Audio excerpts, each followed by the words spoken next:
Good morning, everybody. Welcome back to another Coffee and Christ on a Sunday morning.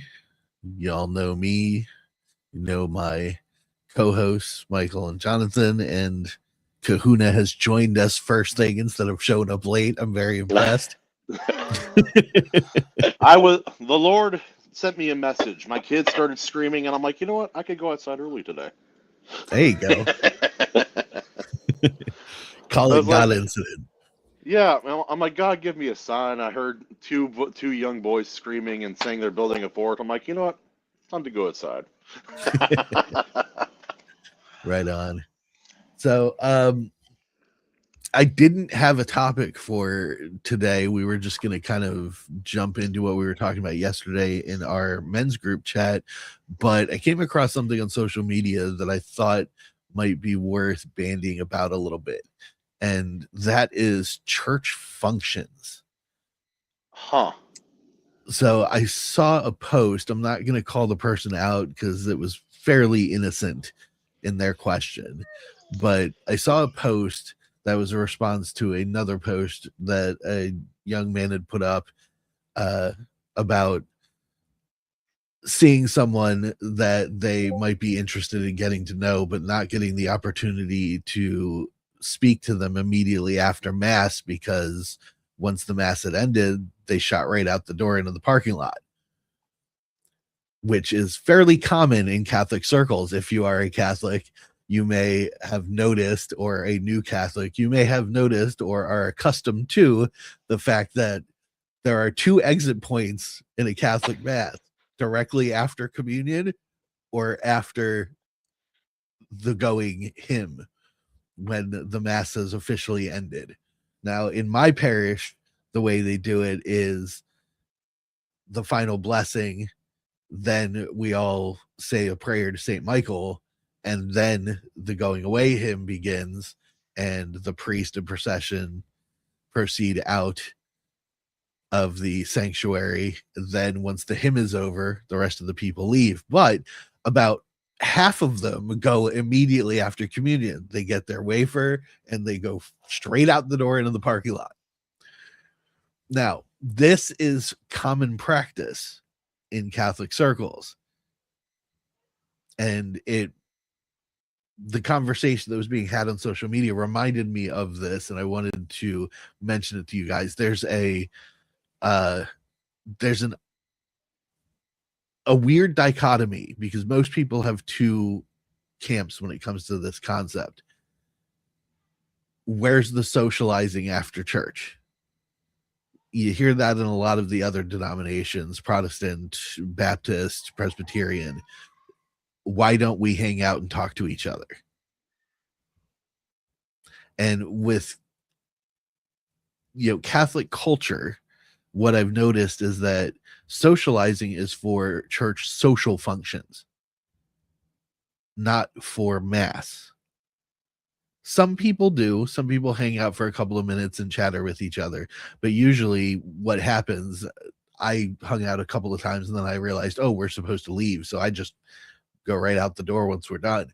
But when I was hanging out just to watch people, there were a couple of folks who would crowd together and talk for a couple of minutes. But ultimately, the priests were the ones who were like, hey, scoot. And I think part of it is there, especially with late mass, like the evening masses, which most people get the opportunity to go to because a lot of people work during the day. They're trying to shut the building down because they have other responsibilities that they need to go take care of for the parish itself. So it's a culture of we have things to do. We've been here to glorify God. This is our job at mass. If you want to hang out, we'll hang out together. If you want to hang out at a parish function, feel free, because they don't shoo people out the door in parish functions. They usually just wait and let people enjoy talking to each other until they trickle out, and then they pack up and leave. So, and one of the more interesting sides of it is, unlike the Protestant churches I've been to and the Presbyterian churches I've been to in my area specifically, the Catholic parish that I go to has more social functions during the weeks. Instead of just hanging out on Sundays and being social, they have actual things. Like I've gone out and had beers with some of the priests and some of the people from my parish at one of the local bars, and we have great conversations with that. They have actual fundraiser functions, donation functions, and all of these things are considered social activities. You're supposed to come help out and get to know people. But mass is not what that's for, according to at least the two parishes that I've been to in my area, one which I am registered to, and the other one I didn't find all that interesting. And the reason I bring it up is because the one I didn't find interesting was more social, but they were also a bunch of Karens.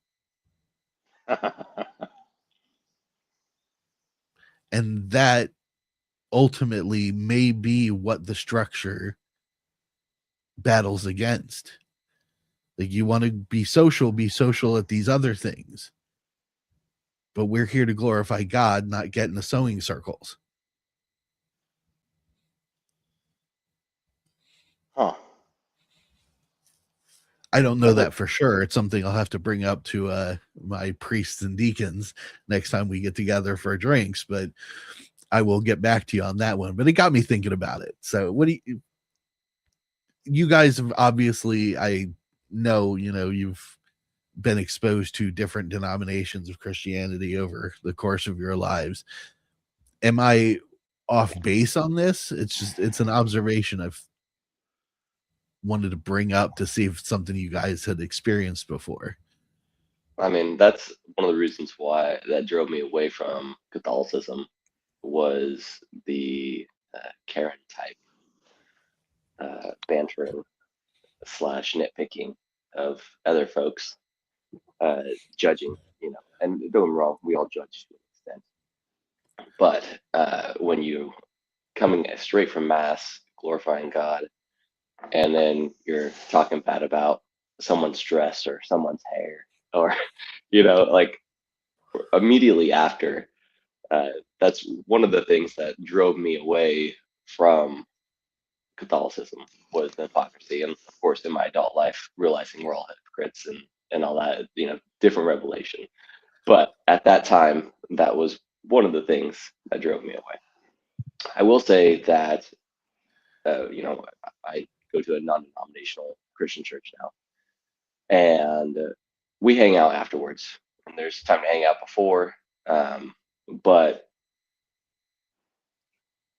it isn't so much, at least my conversations, like it's not, it's fruit filled. It's fruit filled. It's actual fellowship with some of the guys versus some of the other, conversations that I've heard in the past. So it could just be, I'm fine with hanging out afterwards, because I think even through fellowship, before or after and glorifying God can still very much so occur. Dang it, Jonathan, you said everything I was going to say pretty much, man. I'm like, any activity that's not directly sin, that's done with other Christians and done with good intentions and good purpose and good results, I'd say glorifies God. And so my church is like yours, very social, maybe more social than a lot of Catholics, and definitely more than Orthodox people would prefer, because we have a coffee shop. It's not like a drive-through or anything, but you can go in and hang out and have coffee and do all that. So we have a very, very social church. And so, yeah, there's almost always hanging out before and after. And because we have too many members in the church right now, like there's always the in-between services as well that's all social. So, yeah. Yeah, our parish is pretty well and truly stocked on any given mass. There's a lot of people that come in and out over the course of the day's activities. And it's not that they're not social, It's just they seem to understand that there's a structural difference between the attending of mass versus a social gathering of the community.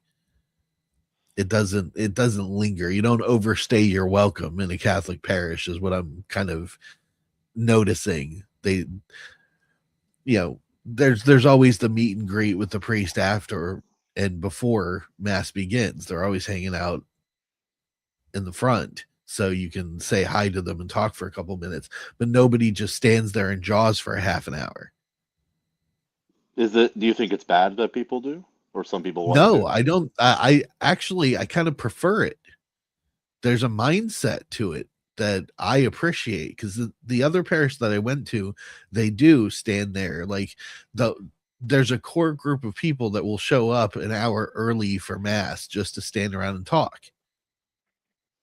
And then they linger afterwards and stand around to talk. And me being a people watcher. Good morning, Maji-chan.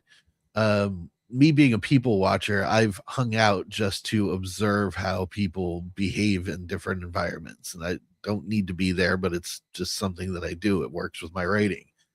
Sasquatches are often like that. They like to observe, they like to stay in the background. Yeah. Linger I slowly. mean, that's how I was at Royce's party. Can you touch on the Karen experience again? Well, the Karen part was the most interesting side of it. It was, somebody's going to hate me for saying it, so I'm just going to be blunt. It was older ladies who just stood around in their circles and talked about everybody else. Quite standard, yes. There were nitpicks about the mass itself, about the homily, about this person, about that person, about this upcoming event, that upcoming event. And I get, I know fundamentally women are far more social creatures than men are, but there's a point where my people watching started to notice the priests, the deacons, and the people that were in charge of maintaining the building were doing the looking at their watch thing eventually. Like, come on, people, go. We've got stuff to do. But they were trying to be as polite as possible about it. And in my mind, I find the common structure of when mass has ended, you leave, better than making everybody stand around and wait for some folks that just want to stand there and talk. And unlike other denominations that I've gone to that aren't as social in their other days of the week, they have plenty of other activities. So there's really no reason to stand around after mass. You're going to go see these people in a day anyways, because there's always something to do on Monday or Tuesday or Wednesday or Thursday or Friday or Saturday. I think that may be part of it. We have a lot of people at my church, and we have a lot of activities outside of just Sunday or Saturday night service. Right. But the percentage of people that go to those things, depending on what it is probably a smaller percentage of the overall church population.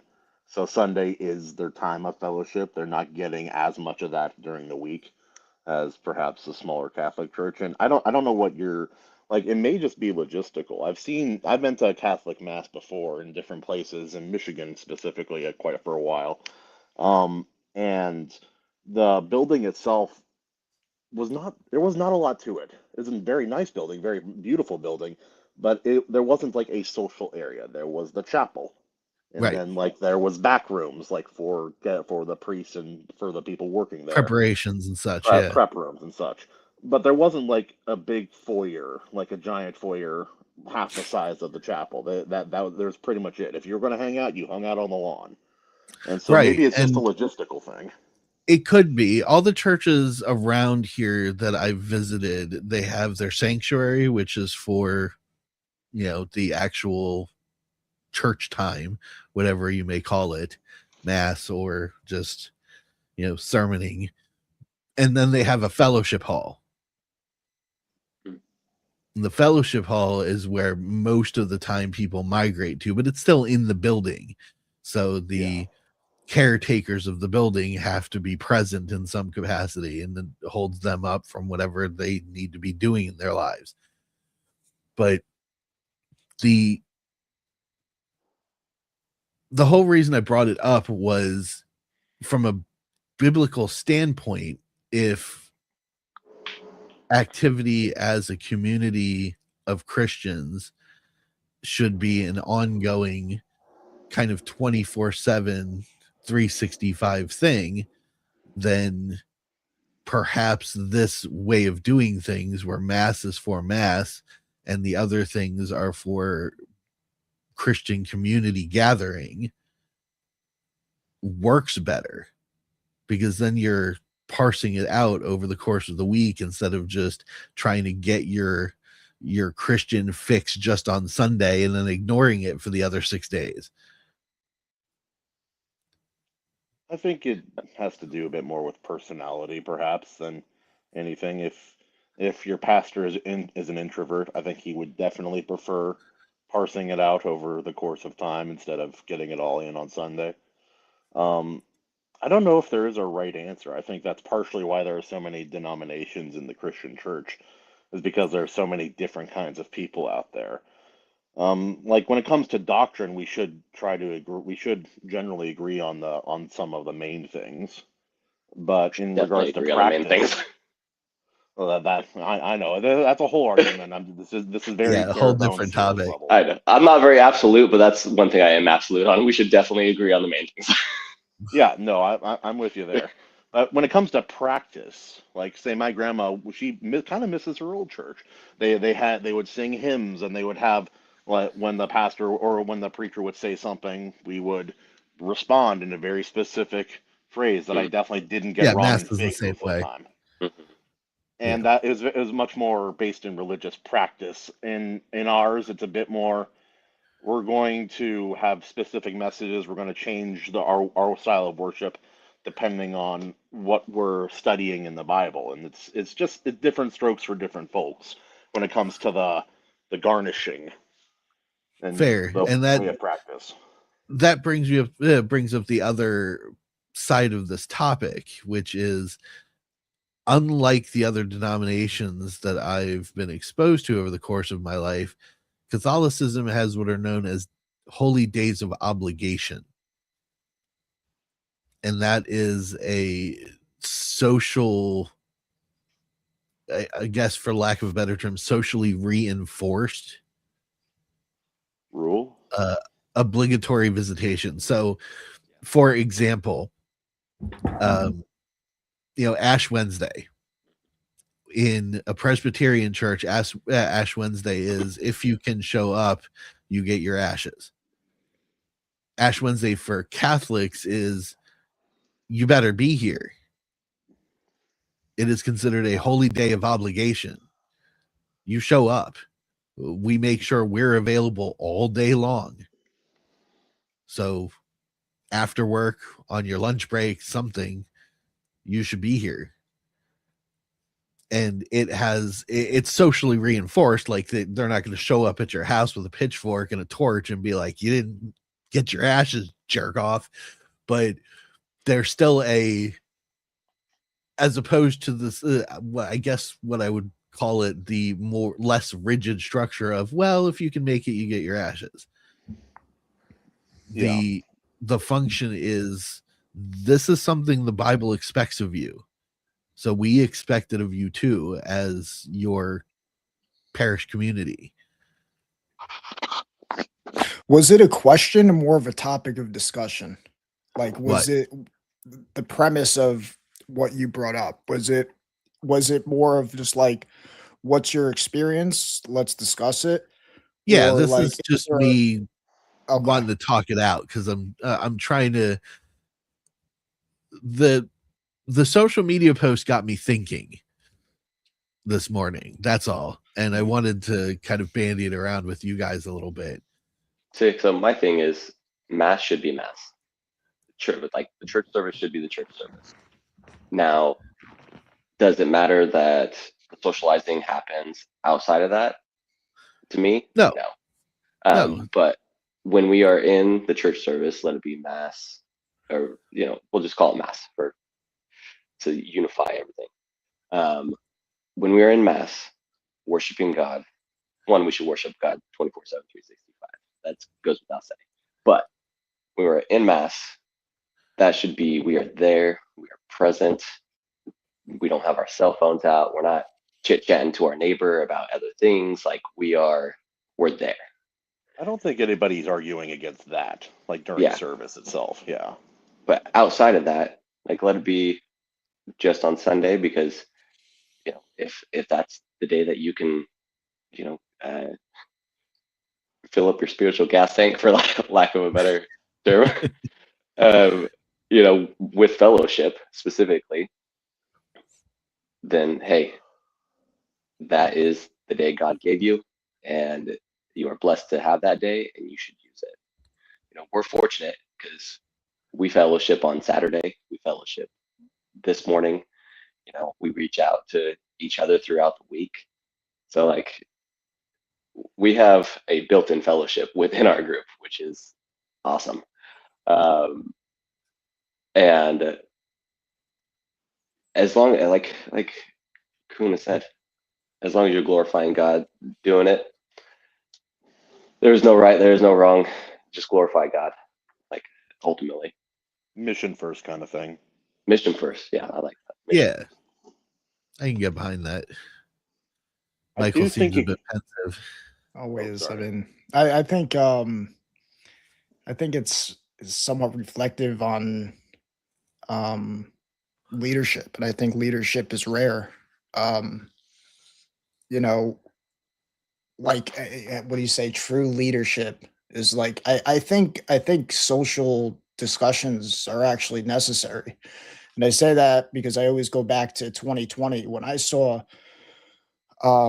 so many churches with mandates, and where I was drawn to, where there was, I think, a strong leadership, was there's kind of a balance that God comes first, and who were the peacemakers versus people who just followed the letter of the law.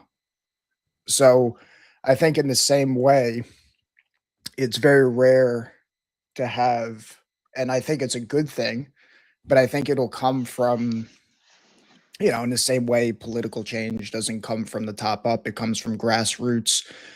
And it's like that Gandalf quote we discussed, right? It's like, it's small changes. It's people, if we're going to follow Christ, I mean, Christ stood up to the people who were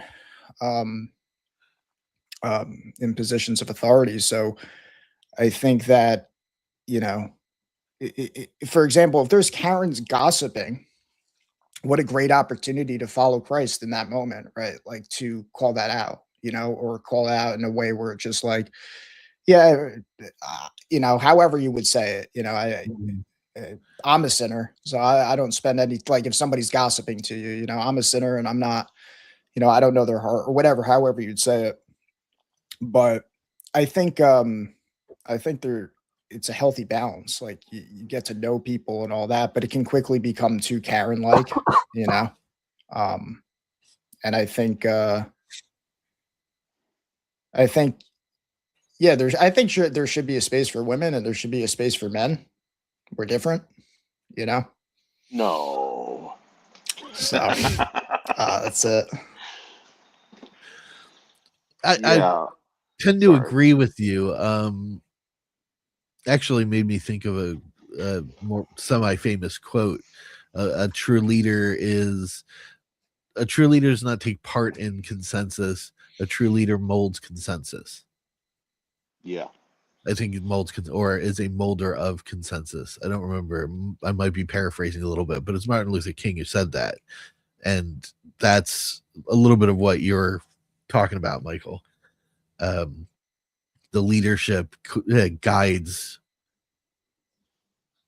everyone within their command towards, for lack of a better term, a right or direct way of doing things versus just taking part in the consensus, which is going along with what everyone decides. And I think you whoever's leading the church needs to be a bold individual for that reason alone. Agreed. It's really easy. I think the pastor of my church was too passive for a period of time in his life, even in his older life. And after COVID, he changed his tune and he got fiery again, and he decided, no, I'm going to tell my congregation what is biblical and what is true. I have my own opinions, but that doesn't matter here. I'm going to tell them what is biblical and what is true, and I'm not going to be afraid to say something just because I'm worried about what they'll think about it. Yeah, And and I Yeah. think too with that, even that can also fall into the trap where someone who it gets to their head and they're going to mold the church, and that's how, it's going to be their way, and it can become very dictatorial. So what I'm saying is that in order to truly mold and lead, there also has to be the element of humility. So it's paradoxical. So in order to lead, you have to establish order, right? But at the same time, having that humility, because I think there's plenty of brimstone and, many preachers like that where it becomes very, you know, prideful. yeah, I think that's in part what brought up the Karens as well, right? Where it's just like, oh, we want the softer version, right? And it's not. I Or the harder always, version. yeah, right. And then the harder, it's the age. It's how long has that been around, right? We Yeah. become too left leaning of a society, and then it becomes too right leaning of a society. And I think the reason for that, I've seen many people who were Republicans at one point. They're like, I'm never going back to Republican, and vice versa. And it's just like you're missing the bigger thing is that I think when you go back into that rebirth, when you really start seeking God, at least for me, and I see it so much, is the paradox, right? The first shall be last, and the last shall be first. I mean, to me, that was one of the most powerful quotes I ever heard. Like a humble leader, a leader who serves. Like it's paradoxical, right? And but it's so cool. There's so much power in that. So I think my point is that yeah, I think that I do agree. Like it is someone who should mold. It should be someone who leads from that perspective, um but humility at the same time, I think that's why some people have such trouble grasping certain concepts, is because there is a duality at least on the surface level of statement of definition in some ways. It's like for like thinking in regards to the Trinity. It's like how can one person be three people and how can three people be one person? It's they're they're not they're putting it in a box that they can understand and they don't. And so there's Yeah. a Well, paradoxical issue, like kind of the first failure there is person. yeah. See, I said that purposefully because that's Yeah. where the mistake comes in. But um, one thing in regards to like church obligation and things of that nature is I'll use my pastor as an example, but he's like he'll if he thinks there's a problem in the congregation in the way that people are comporting themselves or behaving, he will bring it up. He won't call out specific people, but he will say, hey, this is not something we can let slip. This is not an attitude that I believe is godly or is going to grow the church or is going to be or is representative of Christ's love. But he doesn't say you must change or you leave or we're not going to kick you out. It's by invitation. And there's a good Striper song about that actually, invitation only. You can't like God invites us to be to become his flock. And it's still our choice. And I think there's value in imitating that in the way churches function. I invite you to join me in this practice. I invite you to join me in this way of living in this social setting. And I think there's a lot of value in that attitude in general. It's very easy, especially like in my life, I'm in charge of a crew. We just hired two new guys, and I have two young boys. The dictator is easier for me, but I don't think it's the best way, and I'm trying to live a life of invitation.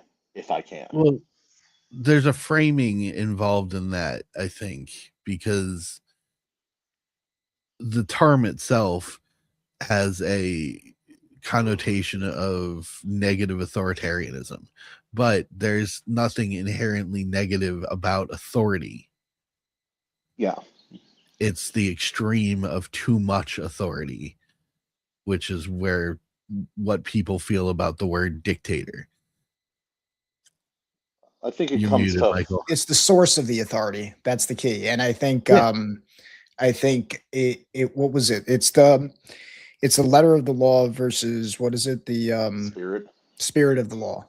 Yeah, Mhm. that's the key. And I think that's really, I think a big part of that is the humility. I think when you lead with the humility, your words have more power when you dictate, because that's really, a dictator is to dictate. I mean, if you're dictating, right, like instruction, that's a good thing, right? It becomes when that's all you do, in a sense, because there is that element of if that's all you do, then there is no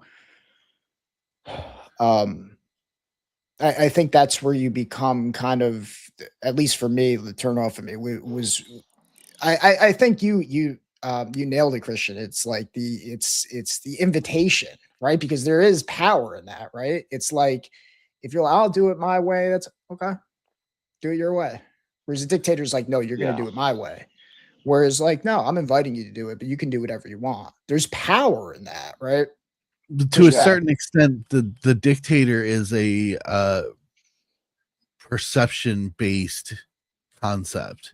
And what I mean by that is the only difference between a leader and a dictator in the modern sense is whether or not the people see the orders being given as good for them or not.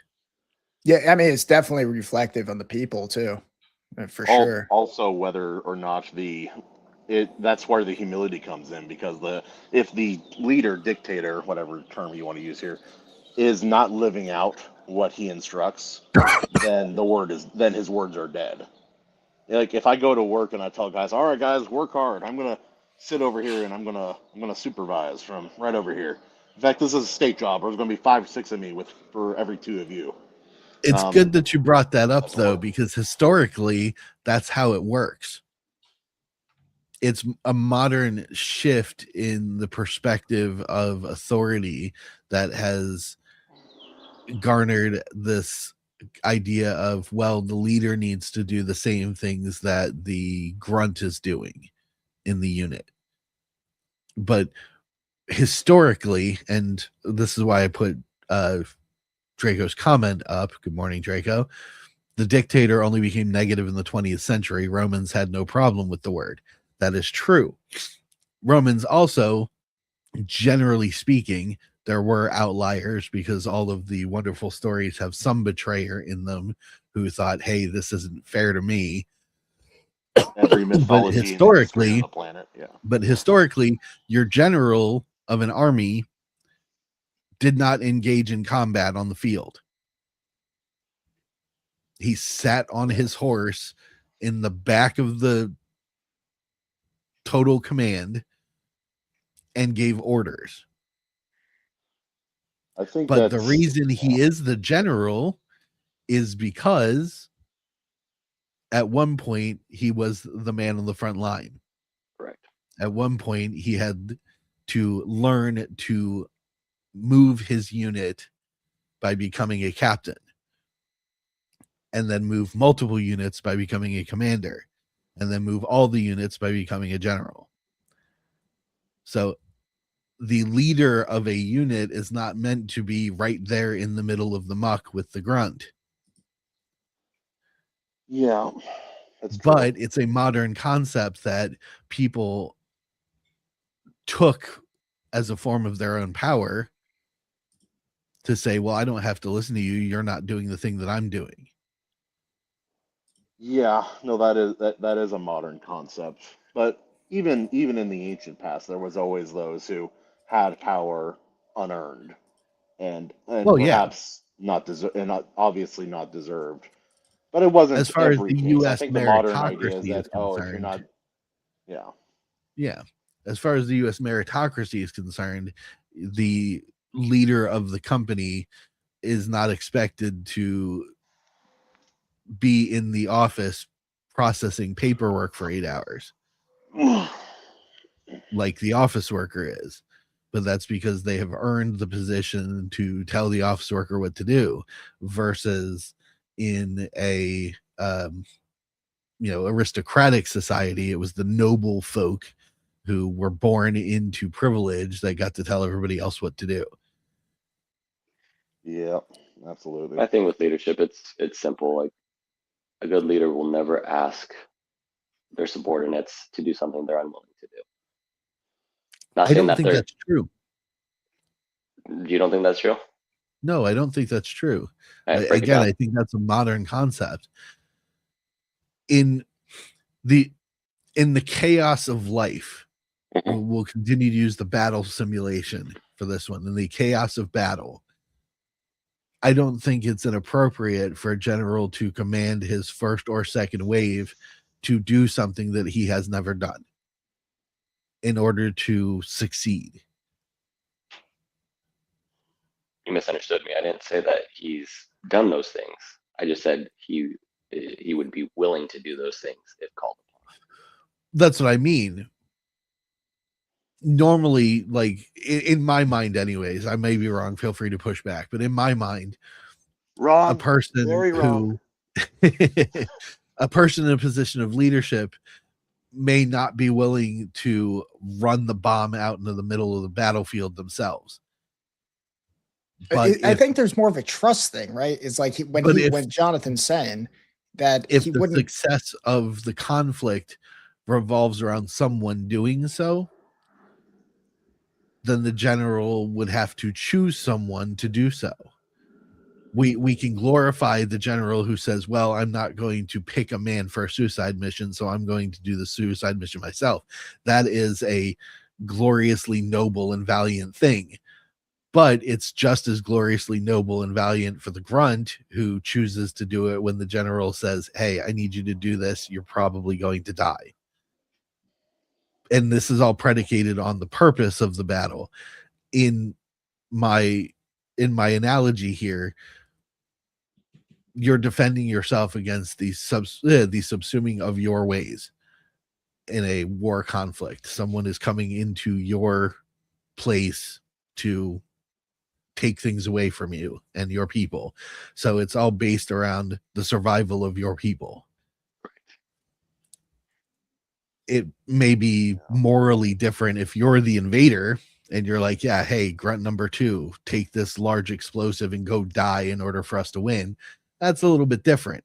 But regardless of the nuances of it, it's not outside of the realm of morality for someone to, in a position of authority, to say, I could never do this myself, but I need you to, because without it we can't survive. I think there are moments in history where that's happened and where it's been necessary, but most of the better leaders that I've read about typically ask. Oh yeah.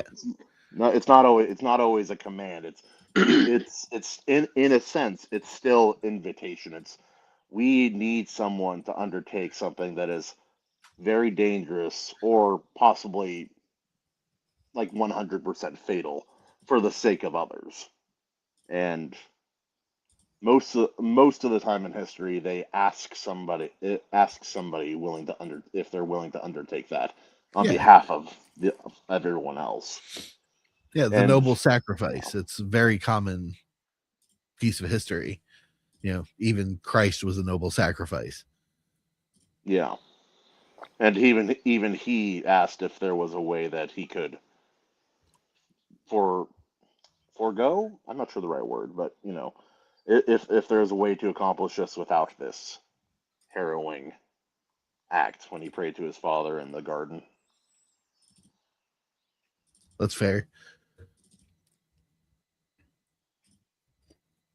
Yeah, so big draw I've seen from this conversation is a lot of it comes down to leadership and styles and how the social order of a particular church is created and led forward. That all leans back on our favorite topic, intention. Correct. Well, that's what I was saying with leadership. Like, a good leader also knows that they aren't the best qualified to do every single task. But if it came down to it, like if they were the last man standing for the mission, would they be willing to do X, Y, and Z task? And the answer should be yes, to be a good leader, right? They should be willing if they were the last man standing. But are they the best qualified?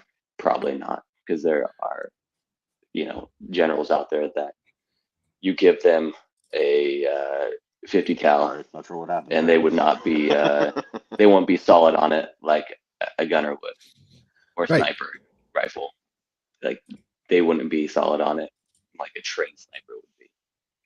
But would they be willing to pick it up if called upon? And my hope would be, from a leadership perspective, the answer would be yes. Kahuna's having some technical issues. I know. It's popping in and out. Yeah. It's all good.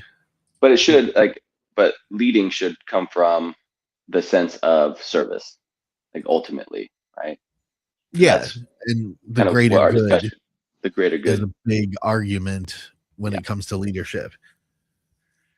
Yeah, Again, which can be, historically, if you read old like the classics, there's always someone within the ranks who questions that greater good, and usually as a learning parable within the story, the questioning of that greater good comes from a personal, more selfish position of, well, use Gladiator because Michael loves that Just film. literally was thinking about that movie. Great movie, dude. Like, Yeah, using there's that- the trust. There's a trust element in why did I just forget his name? But yeah, Russell Crowe. There's the trust in him, right? So it's like, to Jonathan's point, like, I don't think they would ask someone that correct me if I'm wrong, they wouldn't want to do, where Daniel was saying that, well, no, that might be a situation. I think the another piece to that is the faith element. They had such faith in him as a general that I think even they would trust him because of how he demonstrated himself in the battlefield, and he was always honorable and trustworthy. So the faith element plays a higher factor. So if I believe in my general, I'll do something that I normally wouldn't do. Not always, right? I also might disagree, but there's a higher likelihood that I believe in his mission based on, what he's done in the past, that I'd be more likely to follow that.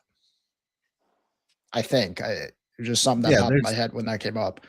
Yeah, that's true. The other side of that is, for example, from the film "We Who Are About to Die Salute You."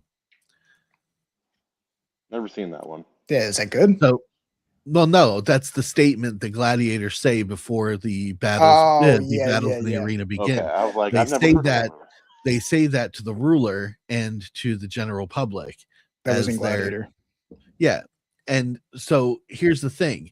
The question that I have about that, based on the conversation that we're just having, these men are indentured. They expect to be murdered for people's entertainment in a life or death blood sport. Why do they say that? I think because the cost of not saying it is death, but to your But the broader cost point- of being in the arena is death. I think they were sarcastic. I think it was something obviously required by leadership, Yeah, but just it- following. Like, and Yeah, that's but why. what were That's they why following? They're war slaves. They have Yeah. no agency. They don't exist as anything other than because they believe entertainment. that. Because that's why he didn't salute. Like, right. everybody else saluted, he didn't. He chose not to. Social construct. Same reason Right, why people exactly. leave mass right after. He accepted death on his terms because So he all didn't these agree on the other terms of the authority. gladiators that entered into the arena and said this before being, maimed and slaughtered, were going along with a leadership foundation that they didn't fundamentally agree with, but they did it anyways. None of them wanted to be in there, and yet they all said the phrase before they tried to kill each other. It's a level of conformity even against their own personal agency, with the exception of I believe it was Maximus was his name. Yeah. Yeah, thank you. Who refused to because he saw it for what it was. You're not going to get down in here and get yourself killed. Why should I salute you?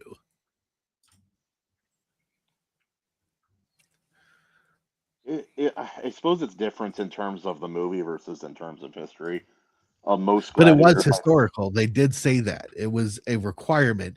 And the point I'm getting at is, if you individually think about it from the perspective of you being a gladiator, you are either going to die in the arena, or if you don't say the thing and give the salute, they'll kill you after the show. So your choices are die or die. And that's why I think I'm so drawn to the movie. I definitely agree with you, Christian. We can definitely expand on that. Like, movies are not in some element reality, but they also, I think, are as well. And I think what drew me so much, to Daniel's point, to this movie was the fact that you want to talk about paradoxes, right? He demonstrated humility and discipline, and he also demonstrated risk and doing something that he could completely, screw it up, right? So he's plotting to get after the emperor in one scene with a politician, and the next scene he could kill the emperor right in front of everybody. He has the opportunity to, and he does it. And he also has the opportunity when the emperor is basically saying how he destroyed his family in a horrific way. And he uses his discipline, where, as the viewer, you would think in that opportunity, in that moment, he even if he said something, it would be understandable as the audience, right? Especially in our culture, where it's like, say something, get back at him. He chooses not to, because he chooses the higher path. He says to him, your time for the time for honoring yourself will soon come to an end, your highness, right? So he's giving him what he really was after, which was power. So, but there was also another scene where the whole audience was chanting kill, and then he doesn't kill him because the call was to kill the person. So he doesn't follow his authority, and he chooses to let him go. What happens? Maximus the Merciful, and the whole so they're all chanting. And then, because he's not following that script, and the reason I say it is because it's paradoxical, and the point is that in order to disobey authority, what's more required is not just disobedience to authority, it's internal wisdom. That's what we're all talking about, all of our calls. We're trying to follow Christ and go inward so that we can act outward appropriately. And a keyword appropriately, that's the difficult part, because that requires the element of surrender, and it requires the element of faith, because in each scenario, it's not absolute binary. That's, I think, one of the things that is so difficult, especially 2020. It was not binary. Do you not wear a mask, or do you wear a mask? Great. Now you're in a box. You're against the maskers and the anti-maskers, the vaxxers, the anti-vaxxers. But very few people were able to articulate and to navigate with wisdom without cowering their viewpoint, right? In order to bridge the gap without sacrificing truth. And that's the hard thing, right? That's the thing you can't, a big part of it is an element of faith. You have to make a decision. You have to, you have to be willing to make mistakes and all that. I think part of it is, if you're in that position, it's standing up to a dictatorial or bad authority while not standing against authority in general as a concept. It's like, if you have a bad church leader in a church, you don't stand up against authority of the Bible. You stand up if you stand up at all, you stand up against the authority of the individual. And I think that even parallels that movie to a degree as well. He wasn't against the authority of Rome. He was against the authority and the the cruel detachment of his ruler in that particular moment. Partially because he wasn't the rightful ruler. So I have a question, No. specifically to Michael. After all of that, how would you reconcile that lack of absolutes with the Sermon on the Mount from Matthew? Expand. Well, in the part teaching about oaths, I looked it up because I didn't want to screw it up. So 33 through 37, again, you've heard that it was said to your ancestors, do not take a false oath, but make good to the Lord all that you vow. But I say to you, do not swear at all, not by heaven, for it is God's throne, nor by the earth, for it is his footstool, nor by Jerusalem, for it is the city of the great king. Do not swear by your head, for you cannot make a single hair white or black. Let your yes mean yes and your no mean no. Anything more is from the evil one. I think that has So- more to do with honesty. What specifically that I said Well, that's the point of contention? the paradox of, and maybe it didn't come across to me the way you meant it, or I just misunderstood it. The paradox that you brought up of doing, I guess, to sum up, of doing within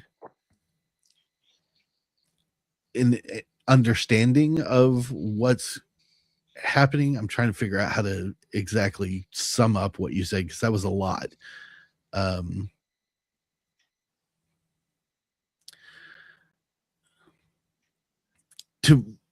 To make my point, I guess there isn't a nuance to direct right and wrong, which we agree with, but I in guess the- what I'm saying is I understand your so to, yes to one person, yes should just, to every person, yes should just mean yes and no should just mean no. There should be a binary in that, not a room for gray area discussion and compromise.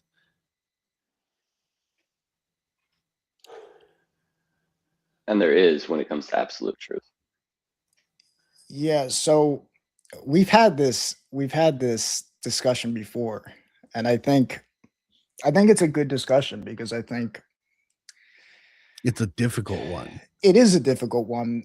And it will come to me on how to articulate it because I think this ties into the paradox.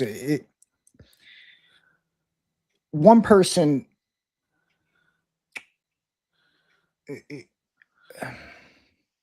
one person could do something that is wrong, and another person can do the exact same no, not the exact if it's hard to, yeah, I understand what you're saying because yeses are yes and nos are nos, so right is right and wrong is wrong. Right. But I think people can act differently towards that. In other words, like, maybe I can go with this, that the heart of the action is more important than the action. And I think people can have opposite actions and still be in a good, in alignment with God. I think, Based on the result. yeah. So like if, I think two people could do different things while still being spirit led.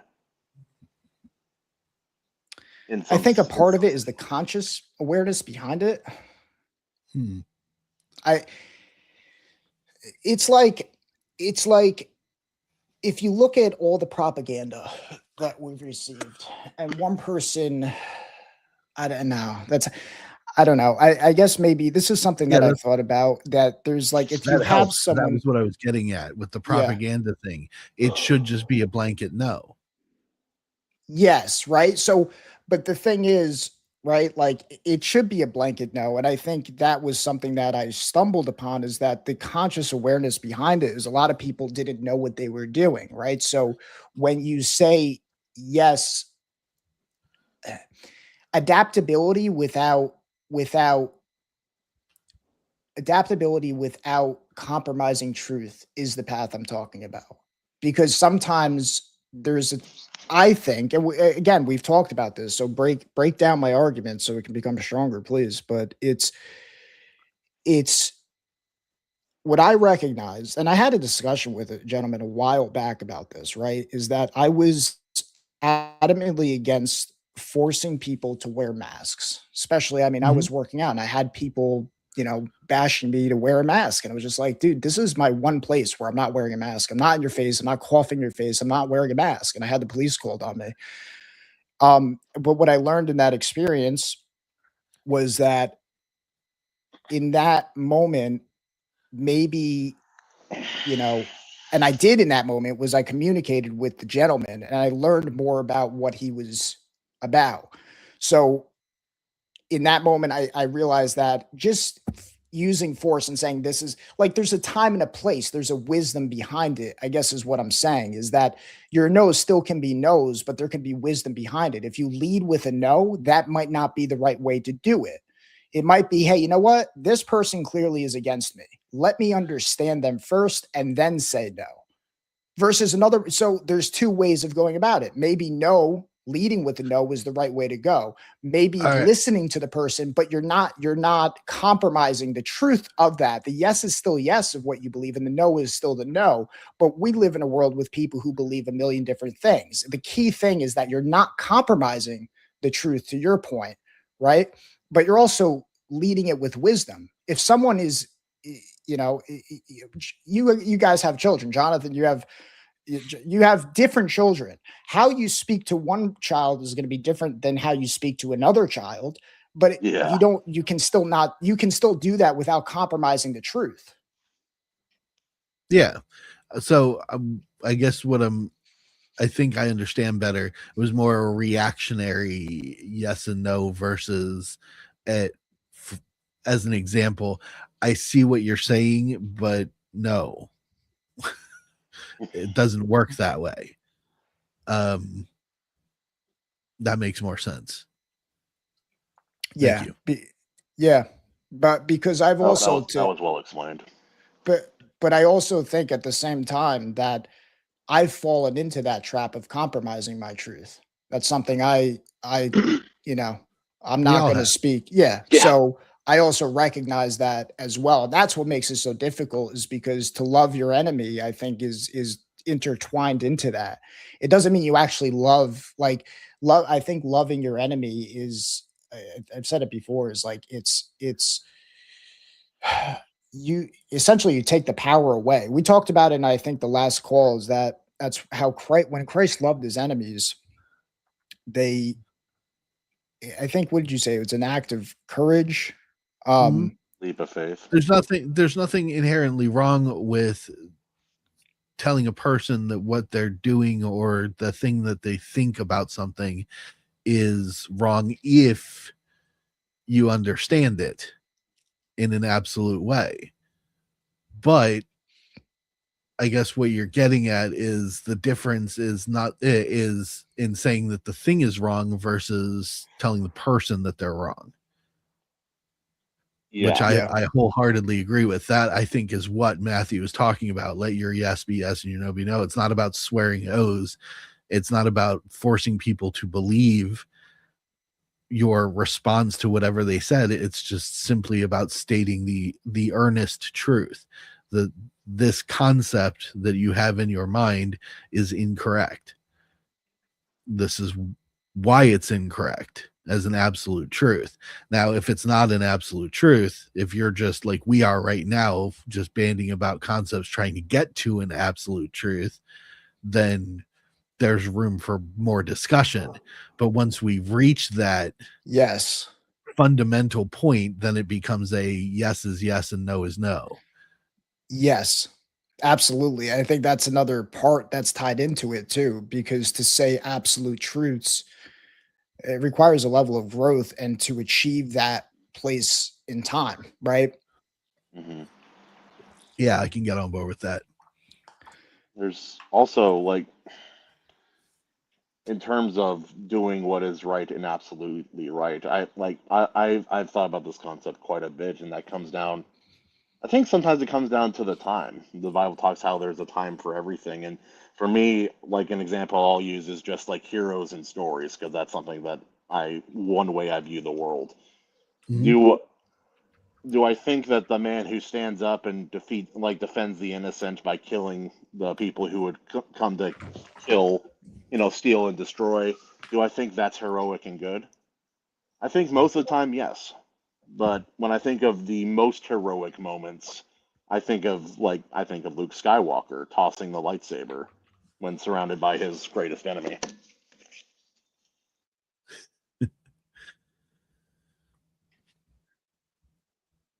I think I know where he was going with that. A ball hit the camera. I know what that looks like.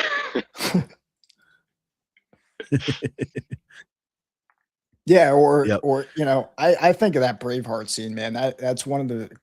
It's a little different, obviously, the context, but when he's betrayed and the look that he gives him, that has more power, I think, than any weapon in that movie. Where it just like he just he believed he believed in him. He believed in him to do the right thing, and he betrayed him. And that look commands him, in a sense, at least as I see it, like to take action. He picks him up, and that was in my view like one of the best moves that he could do. He didn't get mad at him. He didn't fight back. Even Yeah. better, that Control was the scene. moment that if I remember the scene correctly, Robert the Bruce lost his authority over him as a leader, is in that betrayal, because he was compromising on His word. his plan in discussion with Robert up until that betrayal. Mm. And that's what that look was you're no longer a man who can lead me. He broke my heart. It's like I took a chance that everybody said I shouldn't take, and you have betrayed not only my trust, but the trust of all those who believed in me. It's Yeah. a substantial look. Or even like real world examples, there are some heroes from the different world wars or Vietnam or the Korean War where they were very violent, hardcore men, but they sacrificed tremendously for the good of their men and the good of the cause. And then you have those like Doss in Hacksaw Ridge, part of the, what was it, 282nd? I might have the unit wrong, but yeah, where he never fired a rifle at anybody, but it was still a very noble and Christ-like action to perform. And I think both those kind of men, while taking different action, are still pursuing Christ in their choices most of the time, anyway. Yeah, that is fair. Alas, gentlemen, I must leave. I've been the call. Yeah, has we're been over the hour mark, so I'm probably going to call it very soon. But this definitely a fantastic conversation as usual. Yeah. Thanks for joining, Christian. Yeah, Good thanks for stuff. having me, guys. I try not to put my foot in my mouth too often, at least not on camera. All right, God bless you guys. You too, buddy. Yeah. Happy Sunday. Have a good one. Well, we can wrap things up here like we usually do. Michael, tell everybody where they can find you if they want to talk paradoxes. Yeah, YouTube. Just type in my name. That'll lead you to anything that connects with you. Jonathan, what about you? All social media, I'm at _Volnestead. Happy to talk about anything. And this particular live stream series is for conversations. So if you have a question that you want to hear us spurg about for an hour on any given Sunday, leave a comment on any of these shows. I review the comments as they come in, and I can bring them up to these gentlemen in the next one. I'm Daniel P. Riley. I write books. I help other people write books and tell stories because I love storytelling. And there was no greater story ever written than the Bible. Amen. So that'll do it for today, everybody. Thank you for joining us. And as always, get thee to church. We'll see you next time.